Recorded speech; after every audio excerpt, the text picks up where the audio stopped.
చూశారు కదా, శ్రమే మనిషికి అసలైన ఆయుధం. అదే గొప్ప గుప్తనిధి. కష్టపడకుండా ఏదైనా సాధించాలనుకుంటే సమయం వృధా అవుతుంది తప్ప ఏమీ సాధించలేం. శ్రమను నమ్ముకొని కష్టపడి పనిచేసేవారికి ఎప్పటికైనా నిజమైన విజయం, సంపద దక్కి తీరుతాయి. కొంతకాలం క్రితం మహదేవపురంలో వీరయ్య అనే బాగా కష్టపడి పనిచేసే రైతు ఉండేవాడు. అతనికి రాము అనే వయసుకొచ్చిన కొడుకున్నాడు. అతను ఎప్పుడూ సోము అనే అతని స్నేహితుడితో కలిసి కష్టపడకుండా గుప్తనిధులు వెతుకుతూ సులభంగా డబ్బు సంపాదించాలనే పగటి కలలు కంటూ పనికిరాని కబుర్లు చెప్పుకుంటూ ఊరంతా బలాదురుగా తిరుగుతూ ఏ పని పాట లేకుండా సోమరిపోతులా తయారయ్యాడు. వీరయ్యకు ఎలాగైనా తన కొడుకుని ప్రయోజకుడిగా చూడాలని ఆశ. ఇదిలా ఉండగా ఒకరోజు ఉదయం వీరయ్య తన ఇంట్లో పొలానికి వెళ్లడానికి సిద్ధమవుతూ ఉంటాడు.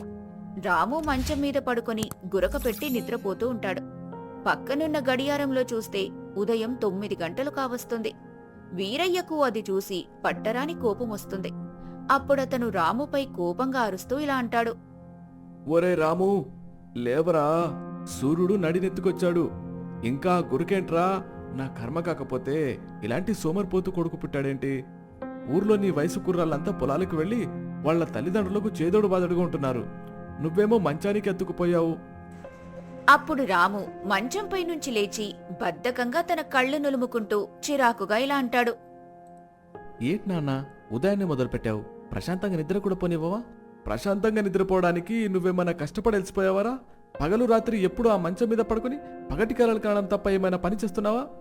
ఆ పొలం పని చేస్తే ఏమొస్తుంది నాన్న? ఏడాదంతా ఎండనక వాననక కష్టపడి బురదలో కూరుకుపోతే వచ్చే ఆ 4 రూపాయలతో జీవితాంతం ఇలా పూరి గుడిసెలోనే బతకాలి. నేను అలా కాదు, ఒక్క రాత్రిలో కోటీశ్వరునైపోవాలి. ఆ మాటలు విని వీరయ్య హేళనగా నవ్వుతూ ఇలా అంటాడు. ఒక్క రాత్రిలో కోటీశ్వరుడైపోతావా? ఎలారా?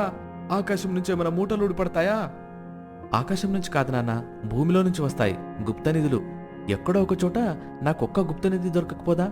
ఒక్కసారి ఆ నిధి దొరికిందంటే ఇక జీవితంలో నేను పనిచేయాల్సిన అవసరమే ఉండదు. నువ్వు చూస్తూ ఉండు, నిన్ను పల్లకిలో మోయిస్తాను. అది విని వీరయ్య నిరాశగా తన తల కొట్టుకుంటూ ఇలా అంటాడు. ఒరే వెధవా, నీ పిచ్చి పాడుగాను. కష్టపడకుండా వచ్చేదేది నిలవదురా. ఈ పగటి కాలడు కనడం మానేసి నాతో పాటు పొలానికి రా. కనీసం బతకడం ఎలాగో తెలుస్తుంది. ఆ మాటలకు విసుగు చెంది రాము కోపంగా ఇలా అంటాడు. నేను పొలానికి రాను. ఇంత దాకొచ్చింది కాబట్టి చెప్తున్నాను విను. నా అదృష్టాన్ని వెతుక్కుంటూ నేను వెళ్తాను. నిధి దొరికేదాకా నేను ఇంటికి రాను అని చెప్పి రాము అక్కడ్నుంచి విసురుగా వెళ్ళిపోతాడు. అది చూసి వీరయ్య బాధపడుతూ ఆలోచనలో పడిపోతాడు. అలా వెళ్లిన రాము ఊరి చివరన ఉన్న మర్రి చెట్టు కింద పడుకొని ఉన్న తన స్నేహితుడు సోము దగ్గరికి వెళ్తాడు. సోము ఆ చెట్టు కింద పడుకొని కళ్ళు బారుగా తెరిచి ఆకాశం వైపు చూస్తూ ఏదో ఆలోచనలో ఉంటాడు. అప్పుడతనితో రాము ఇలా అంటాడు. ఏరా సోము, ఎంతసేపు ఇలా ఎదురు చూడాలి? ఆ గుప్తనిధి ఎక్కడుందో ఏంటో. మనం ఎప్పుడు కోటీశ్వరులం అవుతామో ఏమో. నాకు కూడా విసుగొస్తుంది రాము. రోజు రాత్రిపూట అడవిలోకెళ్ళి గుప్తనిధుల కోసం తవ్వకాలు జరిపి నా చేతులు కాయలు కాశాయి. ఒక్క రాగి నాణెం కూడా దొరకలేదు. మన అదృష్టం ఎప్పుడు మారుతుందో ఏంటో. ఇలాగైనా మనం ఇద్దరం కలిసి ఏదైనా ఒక పెద్ద నిధి కనిపెడితే చాలు. దాన్ని సగం సగం పంచుకుందాం. అప్పుడు మనల్ని ఎప్పుడు ఏమీ అనలేడు. అవునరా, మా నాన్న అయితే రోజు పొలం పనికి రమ్మని ప్రాణాలు తోడిస్తున్నాడ్రా. ఎలాగైనా మనం త్వరగా గుప్తనిధిని కనిపెట్టాలి. ఇదంతా చెట్టు వెనుక ఉన్న ఒక సాధువు వింటూ ఉంటాడు. ఆయన నెమ్మదిగా వారి దగ్గరికొచ్చి ఇలా అంటాడు. నాయనలారా, మీ సమస్యకు నా దగ్గర పరిష్కారం ఉంది. మీరు అనుకుంటున్న గుప్తనిధి ఎక్కడుందో నాకు తెలుసు. ఆ మాటలు విని ఆశ్చర్యపోతూ రాము ఇలా అంటాడు. పరిష్కారమా? మీరెవరు స్వామి? గుప్తనిధి ఎక్కడుందో మీకెలా తెలుసు? నేను హిమాలయాల నుంచి వచ్చాను నాయనా. నా తపస్సు శక్తితో ఎక్కడ ఏముందో ఇట్టే చెప్పగలను. మీరు కోటీశ్వరులు కావాలన్న మీ కల నెరవేరుస్తాను. అది విన్న సోము ఎంతో ఆతృతతో ఇలా అంటాడు. నిజంగానా స్వామి? అయితే తొందరగా చెప్పండి స్వామి, ఆ నిధి ఎక్కడుంది? మేమిప్పుడే వెళ్ళి తవ్వి తీసుకుంటాం. అంత తొందర పడకండి నాయనా, దానికొక కఠినమైన షరతుంది. షరతా? ఏంటిది స్వామి? మాకు లక్షల కొద్దీ వజ్రాలు వస్తాయంటే మీరు ఎన్ని షరతులు పెట్టినా వాటన్నిటికీ మేము ఒప్పుకుంటాం. అప్పుడు ఆ సాధువు తన పక్కనే ఉన్న ఒక పెద్ద ఇనుప పెట్టెను చూపిస్తూ ఇలా అంటాడు. ఇదిగో ఆ ఖాళీ పెట్టెని తీసుకోండి. ఈ ఊరి చివరన రాళ్లగుట్ట అని ఒక బంజరు భూమి ఉంది. ఆ భూమిలో మీరు కష్టపడి పనిచేసి పండించిన పంటనమ్మగా వచ్చిన డబ్బుతో ఈ పెట్టెను నింపాలి. అలా మీరు ఈ పెట్టెను నిండుగా బంగారు నాణేలతో నింపిన క్షణంలో నా మంత్రశక్తితో ఆ బంగారు నాణేలన్నీ వజ్రాలుగా మారిపోతాయి. అది విని రాము ఆశ్చర్యంగా సాధువుతో ఇలా అంటాడు. ఏంటి, అన్ని వజ్రాలుగా మారిపోతాయా? అవును, కానీ గుర్తుపెట్టుకోండి, ఆ రాళ్లగుట్ట భూమిలో మీరు స్వయంగా చెమటోడ్చి సంపాదించిన డబ్బును మాత్రమే ఇందులో వెయ్యాలి. వేరే ఎక్కడి నుంచో తెచ్చినా, ఎవరి దగ్గర అప్పు చేసినా ఆ పెట్టెలోనివన్నీ బూడిదగా మారిపోతాయి. జాగ్రత్త, ఇది మీకు అంగీకారమేనా? అది విని రాము సోము ఒకరి మొహాలొకరు చూసుకుంటారు. అప్పుడు సోము ఎంతో ఆశగా రాముతో ఇలా అంటాడు. రాము, ఇది మనకు చాలా గొప్ప అవకాశం రా. ఒక పెట్టెడు వజ్రాలు రా, దాంతో మన జీవితమే మారిపోతుంది. ఎలాగైనా కష్టపడి నింపుదాంరా. నా మాట విని ఆ షరతు ఒప్పుకుందాంరా. అప్పుడు రాము కాసేపు దీర్ఘంగా ఆలోచించి ఆ సాధువుతో ఇలా అంటాడు. సరే స్వామి, మీకు మాటిస్తున్నాం. ఆ రాళ్లగుట్టలో మేమే స్వయంగా కష్టపడి ఈ పెట్టెను నింపుతాం. సంతోషం నాయనా, శీఘ్రమేవ గుప్తనిధి ప్రాప్తిరస్తు అని అనగానే రాము సోము ఇద్దరూ ఆ పెట్టెను తీసుకుని అక్కడ్నుంచి తిరిగి ఇంటికి వెళ్ళిపోతారు. మరుసటి రోజు ఉదయం నుండే రాము సోము వజ్రాలపై ఆశతో ఆ రాళ్లగుట్ట దగ్గరికి చేరుకున్నారు. ఆ భూమంతా పెద్ద పెద్ద రాళ్లతో ముళ్ల పొదలతో నిండి కాలు పెట్టడానికి కూడా వీల్లేకుండా ఉంటుంది. పారాగుణపం పట్టుకుని ఆ రాళ్లను పగలగొట్టడం మొదలుపెట్టారు. చేతులు బొబ్బలెక్కినా ఆ పెట్టెలో వజ్రాలు మెరుస్తున్న ఊహ వారిని ముందుకు నడిపించింది. రాము సోము ఎండలో చెమటలు కక్కుతూ రాళ్లు మూసి ముళ్ల పొదలు నరికి భూమిని చదును చేస్తారు. అప్పుడు రాము ఆ కష్టానికి తట్టుకోలేక సోముతో ఇలా అంటాడు. అబ్బా, ఇక నా వల్ల కావడం లేదురా సోము. ప్రాణం పోయేలా ఉంది. ఈ బంజరు భూమిని దున్నడం మన వల్ల కాదు. ఓపిక పట్టు రాము. ఆ పెట్టె నిండా వజ్రాలు ఊహించుకో. ఒక్కసారి ఆ వజ్రాలు మన చేతికొస్తే ఈ కష్టమంతా మర్చిపోతాం అని సోము చెప్పడంతో రాము మళ్లీ తన ఒంట్లోని ఓపికనంతా కూడగట్టుకుని పనిచేయటం మొదలు పెడతాడు. అలా నెలలు గడిచాయి.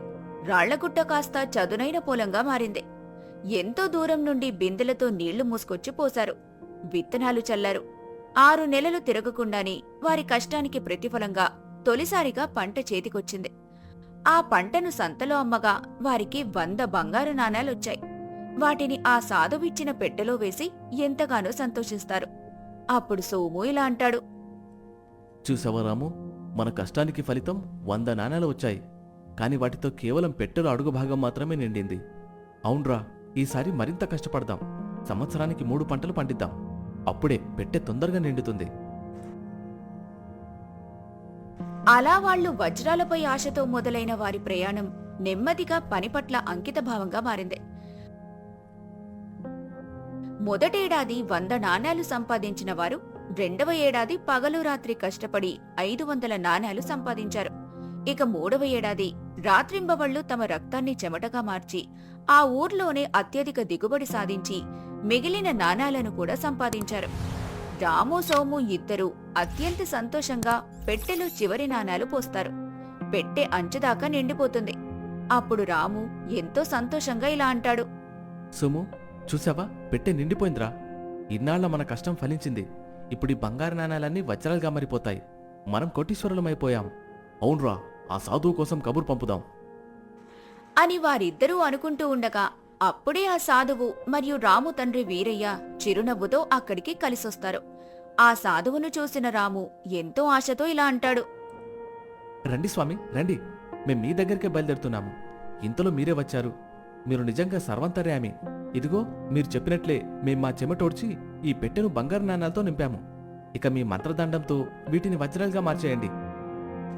అప్పుడు ఆ సాధువు నవ్వుతూ తన గడ్డం జుట్టు తీసేస్తాడు. అది చూసి రాము సోము ఇద్దరూ ఒక్కసారిగా కంగుతింటారు. ఆ సాధువు మరెవరో కాదు, ఆయన ఆ ఊరి సర్పంచ్ అని వాళ్లకు అప్పుడే అర్థమవుతుంది. అప్పుడు వాళ్ళిద్దరూ ఆశ్చర్యంతో ఇలా అంటారు. సర్పంచ్ గారు మీరా? అంటే ఆ సాధువు మీరేనా? అవునరా రాము, ఆ నాటకమాడించింది నేనే. నాన్నా, నువ్వా? ఎందుకు మమ్మల్ని ఇలా మోసం చేశావు? అంటే ఆ వజ్రాల మాట మొత్తం అబద్ధమా? మేమిన్ని రాత్రులు పగళ్ళు పడిన కష్టం వృధానేనా?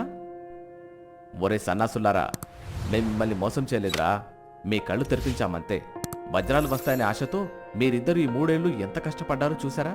అసలు పనికిరాని ఓ బంజరు భూమిని ఈరోజు ఈ ఊరికి అన్నం పెట్టే పచ్చని పొలంగా మార్చారు.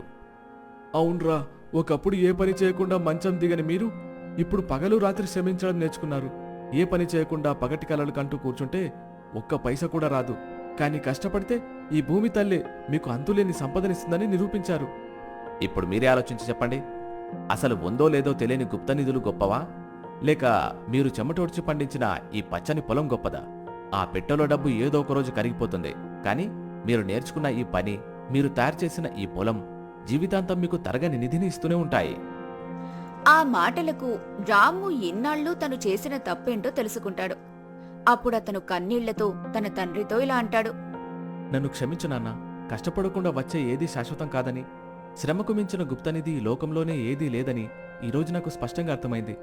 ఇన్నాళ్ళు పగటి కలలు నా భవిష్యత్తును నాశనం చేశాయి, కానీ నేనిక నుంచి ఇలా కష్టపడి సంపాదిస్తాను. నువ్వు నాపై పెట్టుకున్న నమ్మకాన్ని ఇంకెప్పుడూ వ్యర్థం కానివ్వన్నానా? అవును సర్పంచ్ గారు, ఇక ఆ వజ్రాల మీద మాకు మోజుపోయింది. మా కష్టాన్ని నమ్ముకొని జీవితాంతం ఇలాగే ఈ పొలంలో బంగారం పండిస్తాం. ఆ రోజు నుండి రాము సోములు ఇద్దరూ పగటి కలలు కనటం మానేసి తమ శ్రమను నమ్ముకున్నారు. కష్టపడి పనిచేసి 10 మందికి ఆదర్శంగా నిలిచి ఆ ఊర్లోనే గొప్ప రైతులుగా సిరి సంపన్నులుగా ఎదిగారు. చూశారు కదా, శ్రమే మనిషికి అసలైన ఆయుధం. అదే గొప్ప గుప్తనిధి. కష్టపడకుండా ఏదైనా సాధించాలనుకుంటే సమయం వృధా అవుతుంది తప్ప ఏమీ సాధించలేం. శ్రమను నమ్ముకొని కష్టపడి పనిచేసేవారికి ఎప్పటికైనా నిజమైన విజయం, సంపద దక్కి తీరుతాయి.